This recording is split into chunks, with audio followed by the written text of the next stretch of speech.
Good morning, class. So we are going to start a new chapter, lesson number 8, the glory of Bharatvarsha. In this, we are going to see how glorified our country was in that ancient time. So that is what we are going to discuss. So one by one, we will look into all the topics that are given in the textbook. Okay, let's begin. So, we have already discussed about the history of ancient India in the previous chapters, right? How our country has expanded, has faced lots of changes, that from the ancient India to the modern India. So we have also gathered information about the rulers, the different heritage systems that was prevalent in that ages. Okay, so India is a huge nation. You can say it is an nation with compare it with an subcontinent. Okay, so India is a huge nation. From the ancient times only, there were various tribes. In that tribes there were various sub tribes. There were people who came to India from different parts of the world by being attracted towards India's prosperity. So you can say that India has a diversity of Indian culture. Means there are various options or different varieties of Indian culture. So Jawaharlal Nehru has also called our country as unity in diversity. Means however different varieties or different people may be, but there is an unity that is prevalent among all people. Okay. So in this lesson we will gather information about art and architecture, social life of our country. Okay, and we will also see about the different glorified heritages that were prevalent in India at that time. So starting with, we have ancient India's agriculture part. So maximum food we consume and the things that we use on a daily basis are actually farm products, like, okay, means they are brought from the farm. So in ancient India, farming have already begun. In those days, tools, irrigation facilities were just on a developing stages. Means they were developed from that ancient time itself. Okay, so at that time, during ancient ages, we had wheat, barley, paddy, jowar, millets, sesame, pieces. This all were grown.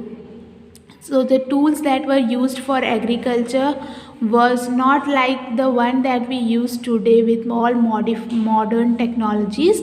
It were the plug that was used, जो भाला हम बोलते हैं, that was the tool that was used for farming. So once and first initially that was milled with wood, but then later as iron was introduced, iron tools has been used more in the field of agriculture. Okay, this also included axe for clearing forest. So yeah, first initially plug was used and then axes also came into usage. So that was about tools that were used by ancient India for agriculture purpose. Now we will discuss irrigation. So without rich villages, it was difficult for kings and their kingdoms to survive. So king required money to build strong forts for the defense purpose. They needed to maintain a strong army, military force to protect their kingdom. So rich villages were a necessity for the kings. So as new tools and seedlings were important step for developing of agriculture, irrigation was also very useful. यानी tools जिस हिसाब से important है seedling करने के लिए, यानी जैसे बीज बोने के लिए एग्रीकल्चर में, वैसे ही irrigation was also considered to be very useful. And at that time canals, wells, lakes and all the artificial reservoirs were also created for irrigation purpose. मतलब जो मानसून सीजन में to hold water, to preserve water, we needed canals, wells, lakes, artificial reservoirs were built in that time also. Next, ancient India, where we are going to discuss about rural life. So life in the village of north and south was as follows. So that is mentioned here. So the head of the village was called Gram Bhojak. In north India में जो head होता है village का, जिसे हम सरपंच भी बोल सकते हैं, ये एंशियंट टाइम में ग्राम भोजक यूज़ होता था, जो यूजुअली हेरिडेटरी था. मतलब उनके बेटे ही नेक्स्ट हेड बनेंगे, उनके बेटे next head. So it was that कि same family remained on this post of Gram Bhojak for generations. वो पोस्ट कैसे आती थी? It was hereditary. Gram Bhojak used to be the biggest land owners in the village. तो village में जो सबसे ज़्यादा लैंड किसके पास होता था? ग्राम भोजक फैमिली के पास. And this land owners what they used to do, they used to keep people और रेंट टू डू फार्मिंग. वो लोगों को इस लैंड को रेंट पे, मतलब किराए पे देते थे for farming purpose. King also gave him responsibility of collecting revenue. तो लोगों से टैक्स कलेक्ट करना, एक रेवेन्यू कलेक्ट करने की duty. King also provided this duties to such Gram Bhojak who was considered to be the head of the village. He looked after, जो law है village की, लॉ सिचुएशन क्या है, कंडीशंस क्या हैं. He also took look after all law and orders of the village. So usually there were 3 types of people living in the southern India. Means they were either big landlords who have lot of land under their authority. There were small farmers who own a small land and they were performing farming in that particular land. And there were few landless laborers, means they were considered to be the servant of this big landlords or big landlords. So there were big landlords who have lot of area under their authority, small farmers, and the third category was landless laborers who does not have any land and they were considered to be the servants. So life in towns. So most of the cities were capitals of Mahajanpadas. हमने पहले भी देखा है जनपदास, महाजनपदास में there were most of the cities which were considered to be the capitals of this Mahajanapadas. And that too about how many years ago? 2500 years ago. And these cities were actually as they were main cities, they were capitals of Janpadas, so they need to be protected, and for protecting them they had defensive walls. Fortification means to protect a certain area, you have a defensive wall, so that the area inside this wall is protected. That is fortification. And they also had spherical wells, means they had spear shaped wells that were found in many parts of these major cities, and these wells were used for toilets, drains, or you can say dustbins. So the people in rural areas and urban areas both were used with what? Wheat, barley, rice, milk, curd, ghee, fruits, and they even used meat and fish. Okay, these were the things that were there. Both the people of rural and urban area peoples were aware. Okay, that's it about life in the town. So next is what the men and women of that time used to wear. So they wear 2 clothes. Both man and women both had 2 clothes. So the cloth that they worn on the lower part, मतलब हमारे कमर से नीचे का जो part है, lower part, उसके लिए they used a cloth called nivi, and the upper part of the body was covered with vas, and some time they also wrapped a cloth like dupatta. तो दुपट्टे जैसा एक कपड़ा जो अपने अपर पार्ट को कवर करने के लिए, दैट इज अंधी वास. Okay, so this usually the man and woman only use two clothes to cover their entire body. For their lower part they had navy, and to cover the upper part they had vast.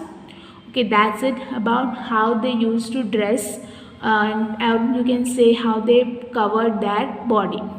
So now ancient India's art. So while discussing about the art forms that were prevalent in the ancient time, we have two major parts, that is fine arts and performing arts. So under fine arts they only included like drawing, painting, all the literature works, means writing, architecture, music or any clay art. These all were considered under fine arts. But performing arts included like dance and drama, where you need to perform or do something. So these were the two different types of arts that were prevalent at the ancient India, about which they are going to discuss in detail later. Next, literature in India. So the Indian literature actually was divided into three sections, where we have religious, then non-religious, and the some that was described by the foreign travelers. Because we have also seen in the previous lessons of like Harshvardhan's lesson, we have seen about a Chinese traveler who has written a book about the way the Mauryan Empire administration worked. Right, we have seen about different authors who came from different parts of the world and have seen the complete administration work of India and have written book about that. So the literature, Indian literature was basically divided into three parts, like religious, which had complete religious thing, and then non-religious, and then the description that was made by some foreign traveler. So beginning with religious literature, we have Vedas, which is considered to be the oldest. मतलब सबसे पुराना literature of India is Vedas, which was actually divided. We have four Vedas: Ring Veda, Yajur Veda, Samved, and Atharvaved. These are the four Vedas. Okay, so the Brahmin texts, Aryans were all created to explain Vedas, and it is considered that you should know about the Veda. Other than these four Vedas, we have Ramayana and Mahabharata, the epics that has taught us many things and is considered to be influenced as an ancient Indian society, our culture and religion. This Mahabharata was written by Ved Vyasa, okay, who was initially, I mean, उनके big life के beginning years में he was known as Jay Sanhita, and his then came as Ved Vyasa. So Mahabharata, so जो महाभारता थी उसे पहले initial days में जय संहिता बोला जाता था. It was not Ved Vyas, it was Mahabharata was known as Jay Sanhita, and it was kept on increasing up to 1 lakh slokas.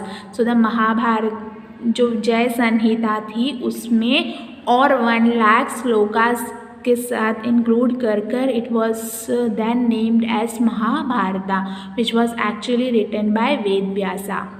Okay, and similarly we have an epic that is Ramayana. You all have heard about it, right? It was written by Valmiki, okay, which actually teaches us the moral standards, मतलब how our life should be molded, what should we do, and everything is brought to us by in the form of a story, as a life story of Sri Rama.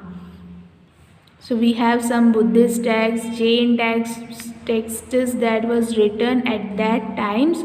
Here you have to read it and gain and we will come to know about the different texts or literature works that were written at that time.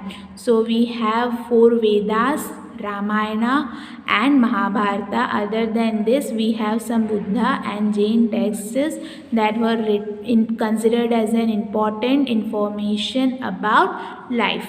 Okay, so just go through these names that are present here. Next, we have non-religious literature. So we have discussed about the literary text, मतलब जो religious based literary text थे वो religious literature में consider हुए थे, और जो non religious है, मतलब there were no content related to religion, is considered as non religious literature. So जिसमें पोएम्स, ड्रामास, ग्रामर की text, this all were considered as non religious literature. जिसमें स्मृतिज भी थी, स्मृतिज मतलब हिंदू लॉस के ऊपर टेक्स्ट लिखी हुई थी। मनुस्मृति, यज्ञवल्क्य स्मृति, नृत स्मृति, कौटिल्य की अर्थशास्त्र, दिस वॉज अर्थशास्त्र is a law text. Okay, so when you say about the ancient India, we have a large number of plays, poems लिखी गई थी, जिसमें महाकवि भास, Kalidas, Shudraka, Bharvi, they all were famous poets and they have written many poems and plays like अभिज्ञानम Shakuntala, Raghuvamsham, Meghadutam, कृतजुनम, स्वप्नवसंतम, Okay, these were all the plays that were written at that time by the famous poets of that time. In South India, we have special literatures like Sangam literature, in which we have first 3 centuries has composed the different literature. At that time, we have some 1600 folk poets who have composed the poems in this Sangam literature. And we have Shilpadikaram, Manimeghalai. These were all the part of this literature. We have a best grammar text that was written in Sanskrit, Ashtadhani, which was actually written in the 5th century BC, and Ashoka's inscriptions also informed us about the administration, how Mauryan Empire, the rules that were this religion of ancient India had, ethical rules that all were inscribed on the pillars by Ashoka. Okay, we have also seen how Harsha was praised by Bana in Harshcharita. We have seen that Parashit of Chandragupta II has Sen Sabha was the writer of Parishati of Chandragupta II of Udaygiri. Means there were many non-religious literature work that has happened during ancient India's time. So we have discussed about the 2 different category of literature. The third one was the description that was made by foreign travelers. So many foreign tourists was attracted towards India by its glory. So they have came to India, been here, and then they have also written travelogues. And while you read this travelogues, you will come to know about the Indian culture and how the people of India used to live. Means we when we see this travelogues, we came to know more about our own culture and how the people of India used to live. So among these travelers, we have Megasthean, who was part of the royal court of Chandragupta. We have discussed about him in the Mauryan Empire lesson. So he has written an excellent book called Indica, in which you will get to know more about Mauryan age.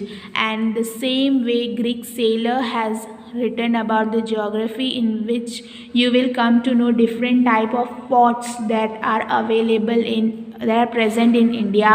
We have a Chinese traveler who came during Chandragupta II's period, and he has written about Chandragupta II's administration. The Chinese traveler Hung Sang, who came during Harshvardhan's period, and he has described how Harshvardhan's social life was, how his rules, his administration and culture of that time.